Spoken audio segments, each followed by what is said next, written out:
नमस्कार दोस्तों मैं जसबीर बटर, आप देख रहे हैं कुरुक्षेत्र। तो इस वक्त हम थानेसर से कांग्रेस के विधायक अशोक अरोड़ा के पास पहुंचे हैं, क्योंकि आजकल जो है बहुत ही सुर्खियों में है, क्योंकि इनकी भले विधानसभा के सत्र में आवाज उठाने की बात हो या लोकल लेवल पे जिला कष्ट निवारण समिति में बात उठाने की बात है, मुखरता से अपनी बात को उठाते हैं।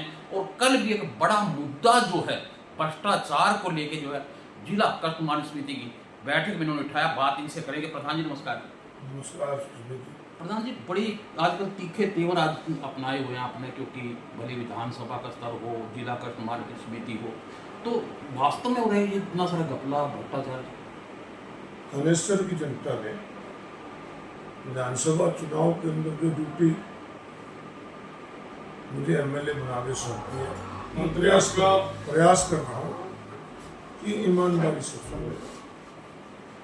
न केवल थानेसर की बल्कि हरियाणा प्रदेश के हर वर्ग की समस्या मैंने विधानसभा में उठाई और लगातार, चाहे वो बेसहारा पशुओं की बात हो, कुत्तों की बात हो, बंदरों की बात हो, या क्षेत्रों में आपके रिंग रोड निकालने की बात हो, बढ़ते नशे की बात हो, शिक्षा के गिरते स्तर की बात हो, इन सब इश्यूज को हमने विधानसभा के अंदर उठाने का काम किया, क्योंकि हमारा फर्ज है लोगों को राहत मिले।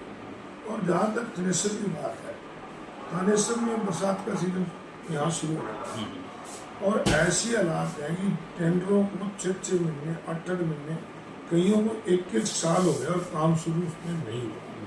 तो कल जो डिस्ट्रिक्ट एनसीसी कमेटी की मीटिंग थी, मैंने उसमें कहा कि एक ठेकेदार ने लिख के दे दिया कि मैं सक्षम नहीं हूँ, मेरी सेहत को देखते हुए मेरे टेंडर कर।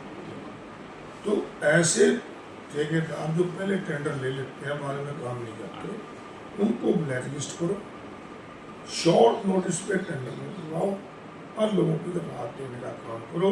तो इस बात को लटकाते हुए सफाई का टेंडर है, डीसी से पूछा मैंने कहा तुम सफाई की बहुत जोर देते हो, कहते ये टेंडर आता हुआ एक्शन जाता हुआ तो निकल गया, मैं एक्शन को विदेश चला गया, एक्शन के खिलाफ कार्रवाई करो।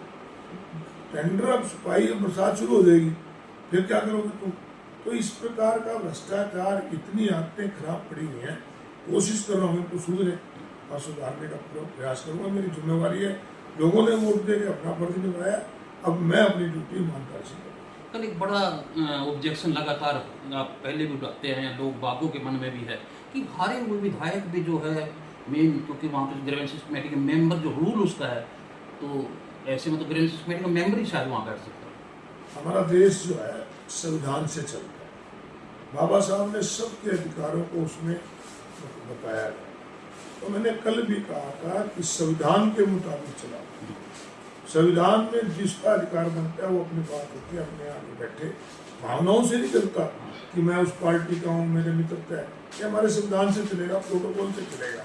तो इस प्रकार से उनको नहीं आना चाहिए। और फिर मैंने कहा कि अगर तुम एक्स एमएलए को बुलाना ही चाहते हो, तुम सम्मान देना चाहते हो, अच्छी बात है, फिर सब जितने डिस्ट्रिक्ट में एक्स एमएलए एक्स एमपी हैं, आप सभी को उनके चेयर लगाओ ताकि उनका सम्मान हो। आप दौरे भी कर रहे हैं कई दिन से, क्योंकि धन्यवादी दौरे आपने शुरू कर दिए, गाँव तक पहुँच रहे हैं आप, तो समस्याएं आ रही है, तो उनका निवारण आप कैसे, किस लेवल पे किया जाए? मैं तो जो गाँव में गया हूँ, अधिकारियों से बात की है, और मुझे चाहे छोटे से छोटे अधिकारी के पास, कर्मचारी के पास अपने हल्के के लोगों की समस्याओं को ले जाना पड़े, मैं उनसे जाऊँगा और उनकी समस्याओं को हल कराऊँगा, क्योंकि ये मैं किसी पे एहसान नहीं कर रहा, मेरा करते हुए अपने कर्तव्य को कोशिश करूँगा ईमानदारी से नहीं।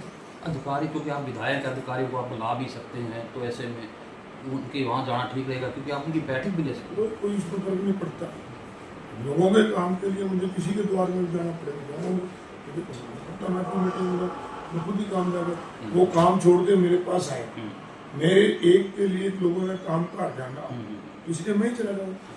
ये भी अच्छी बात। एक सबसे पहले विधानसभा की बात कर लेते हैं। 35-36 एमएलए है, बड़ा विपक्ष है कांग्रेस का, तो सबसे ज़्यादा जो मुखर जो बात देखने को मिली वो आपको मिली, तो कांग्रेस पार्टी की तरफ से कोई आदेश होते हैं आपको? ये हर एमएलए का अपना अधिकार होता है, हर एमएलए अपने अधिकार से अपनी बात रखता है, कोई कम किस तरीके से रखता है, कोई तरीके से रखता है, कोई पार्टी की तरफ से ऐसा कुछ नहीं होता, क्योंकि हम अपने हल्के चुने हुए हैं, अपने हल्के की बात रखते हैं, प्रदेश की बात रखते हैं, किसान के गरीब की सबकी बात। पुराना तजुर्बा, क्योंकि स्पीकर रहे हैं, कई बार आप विधायक रहे हैं, मंत्री रहे, तो आज काम आ रहे हैं। निश्चित रूप से देखो जो एक्सपीरियंस है वो तो काउंट करते हैं। अभी कहीं ना कहीं उसका फर्क रहती है। बाकी आदमी रोज सीखता है, हाँ ठीक। सीखने की कोई ना उम्र होती ना कोई सीमा होती, हम्म। इंसान रोज सीखता है और प्रयास करता हूँ सीखने का। तो अब क्या समस्या जो है अपने हल्के में, क्योंकि आपने जो दौरा किया है कि सबसे बड़ी समस्या ये है? सबसे बड़ी समस्या तो बढ़ते नशे की, बेरोजगारी की, और दूसरी तो समस्या है लोगों को पीने के पानी की पाइपलाइन बहुत पुरानी पड़ी हुई है, दूषित पानी पीना पड़ रहा है। इस प्रकार बिजली के जहाँ पोल टूट जाते हैं वो भी देने वाला नहीं है। छोटी छोटी कई समस्याएं हैं, तो अधिकारी अपने स्तर पे कर लें तो लोगों को कोई समस्या नहीं होती, परंतु क्योंकि अधिकारी सोचते नहीं। हमने कल ग्रांचेस कमेटी में एक मामला आया था, एक पेंशन का, एक किसी की पेंशन लगनी थी, तो शिकायत करता आई नहीं, तो जो अधिकारी थी वो कहने लगी कि उसकी पेंशन लगा दी जाएगी, वहाँ शिकायत से पहले लगा देते तो उसको यहाँ से करना पड़ता। तो ये अधिकारी अगर लोगों की समस्या सुन ले, छोटी छोटी समस्या है तो अपने आप उसी लेवल पर ही हम हो सकते। पानी की समस्या पुराने शहर में हमने एक इसके लिए बाकायदा प्रेस कॉन्फ्रेंस भी बुलाई थी, आपने बड़ी आवाज़ उठाई थी। हालांकि 1-2 वार्ड में 31 वार्ड में तो बहुत ज़्यादा समस्या थी, ट्यूबवेल वगैरह पे लगे भी है, बाकी जगह भी समस्या। तो कब तक इसकी पानी की समस्याओं के लिए लगातार मैं यहाँ भी और जो हमारी विधानसभा की सब कमेटी होती है उनमें पब्लिक हेल्थ के अधिकारियों को पीछे हमने बुलाया, उनके सामने रखे सफाई की व्यवस्था जो पब्लिक हेल्थ के नाले हैं उनकी सफाई के बारे में भी कहा। अब लगातार प्रयास है, मेरा प्रयास है बरसात से पहले चाहे पब्लिक हेल्थ के हो चाहे नगर पालिका के सभी नालों की पूरी सफाई हो, ताकि आने वाले बरसाती दिनों में लोगों को दिक्कत आ रही। बहुत बड़ी बात जो है अशोक अरोड़ा जी ने बताई है कि भले विधानसभा हो या लोकल स्तर की बात हो, मुद्दे जो है लोगों के उठाते आगे भी रहेंगे और कुरुक्षेत्र वाइस भी चाहते हैं कि जनहित के जो मुद्दे हैं वो इस तरीके से उठाते रहें ताकि जनता को कोई तकलीफ वो ना आए।